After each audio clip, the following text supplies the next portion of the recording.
అంటే ఈ మధ్య కాలంలో అందరూ అన్ని ఓటీటీలు వెబ్ సిరీస్లు అన్ని చూసేస్తున్నారు అన్న దానికి ఒక క్యారెక్టర్ ను కూడా మీరు క్రియేట్ చేసేసారు. బుల్రాజు.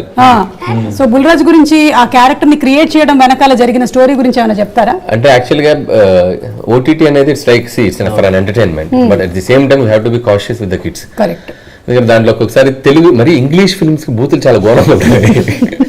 డబ్ చేసి మీరు గమనించారో లేదు, ఇంగ్లీష్ ఫిల్మ్స్ ని డబ్ చేసి హిందీ ఫిల్మ్స్ ని డబ్ చేసిన బూతులు మరి టు ద కోర్.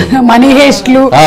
సో నాకు అనిపించింది వాట్ ఇఫ్ పిల్లలు ఎవరైనా చూస్తే వీటి ఇన్ఫ్లుయెన్స్ పిల్లల మీద ఎలా ఉంటుంది అనేది. సో అది చెప్దామని చెప్పి ట్రై చేసాం. కొంతమంది అక్కడ ట్విట్టర్లో అక్కడక్కడ నా ఫ్రెండ్స్ కొంతమంది అడుగుతున్నారు, పిల్లలు ఇలా బూతులు అనొచ్చా అంటే బాబు ఫ్రెండ్స్ మేము పిల్లలతో తిట్టించట్లేదు, కొద్దిగా జాగ్రత్తగా ఉండని చెప్పాం. సినిమా చూడకుండా జస్ట్ వాళ్ళు ఏంటంటే తిట్టిస్తున్నారు ఓ దగ్గర ఫీల్ అయిపోతున్నారు. అది ఏమి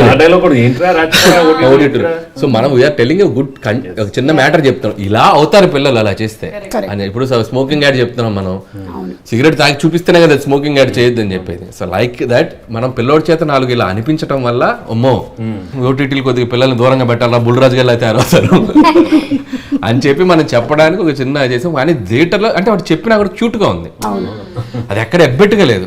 పీపుల్ ఆర్ ఎంజాయింగ్. వాడు క్యూట్ గా తిడుతుంటే. So in that way